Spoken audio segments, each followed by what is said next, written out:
So hey, it's me again. It's like I haven't done a video for ages, then it's no videos, then bam, 2 videos in one day. But I'm just feeling really inspired today, and the energy's good. I'm just feeling vibing. I just want to reach out and connect with people. So here goes. The second part of the video kind of carries on from what I was talking about earlier, and it's about dating, but energetic dating.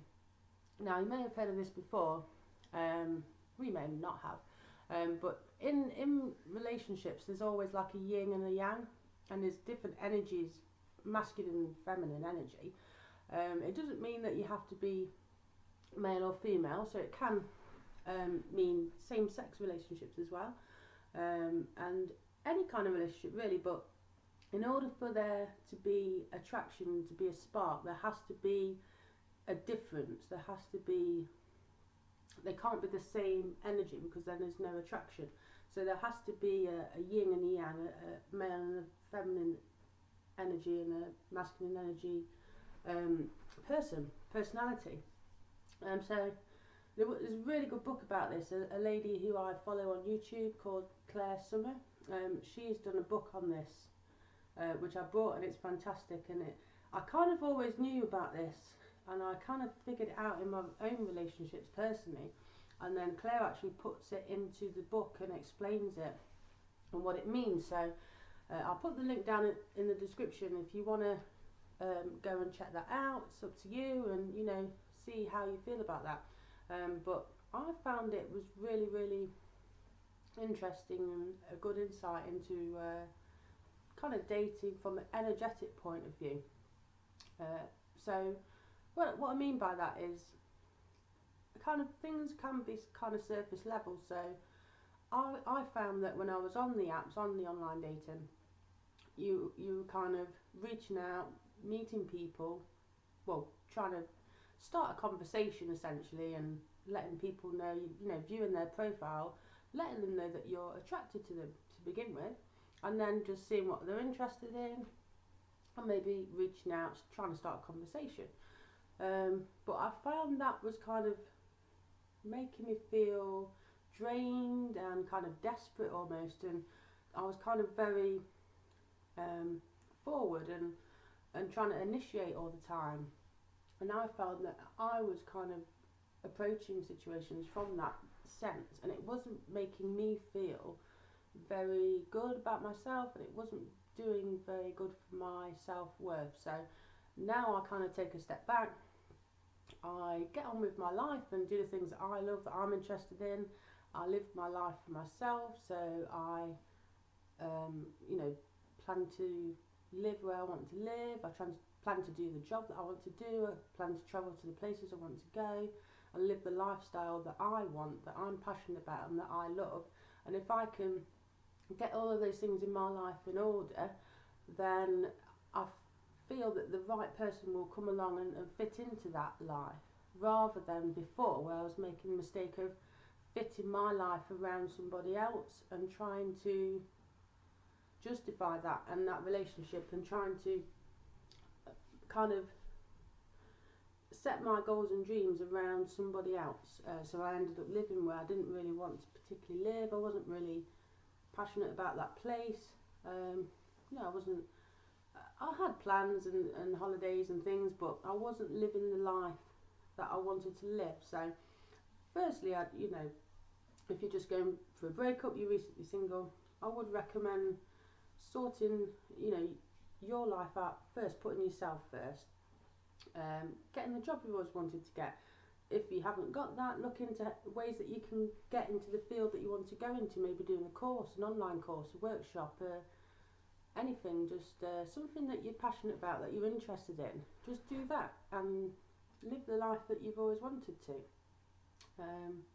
And it can take a while. It can be, a brave choice. You might have to cut some people out. You might have to cut some friends out that no longer are good for you, and maybe have toxic relationships with.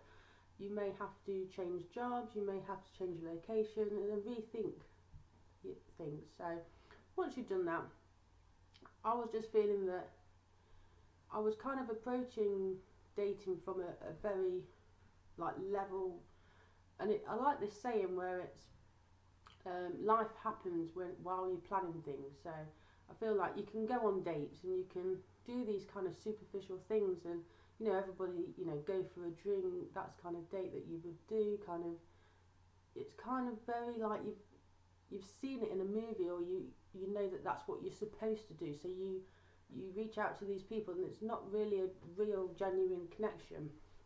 And I feel that whilst you're doing those things, in the background, in the meantime, life's happening, and that's where the real connections are made, and that's where you will just run into somebody by chance, or meet somebody by chance, or whilst you're focusing on these superficial things, and then that's when the real things will happen around you.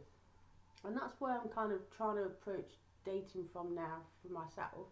I'm trying to go along with, well, how I feel about this person, and how the connection has grown, and how I feel in that moment. So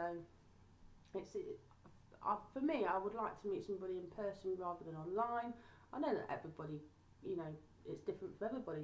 It might be more suitable for you to meet somebody online if you don't get out much, or if that's, you know, you're interested in kind of building a connection first by sending some messages, or you're isolated, maybe you live far away and it's easier to do that online. That's great.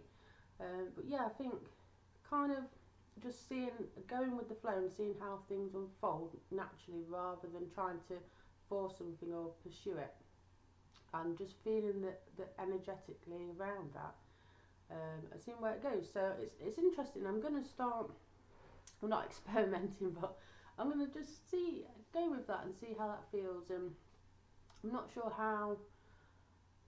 if I am kind of using my masculine energy or feminine energy. I do feel like I am kind of always been in the kind of masculine spectrum, where it's kind of control and doing things, and but that has kind of burnt me out in the past, and I feel like I was always giving and always proactive and doing everything. And as Claire talks about in the book, it is I've tried to kind of take more of a feminine approach and surround myself in nature, go for nature walks, and do kind of yoga, and just do things that are more nature inspired and relaxing, and self-love and self-care. And I do feel that has kind of just calmed my energy down, relaxed me more, and I feel less pressure to proact and do things, and rather it would be nice for, you know, somebody to sweep me off my feet and do all of those things instead of me doing those. So I'll see how it goes, and you know, we'll check in another few months and see what's going on. But yeah, just let me know what you think about that, and what's your take on dating and energy, and you know, just see how you're getting on with that. So I'm going to leave it there. 2 videos in one day, and I hope you have a great Sunday and rest of the day, and yeah, just let me know what you think. Bye.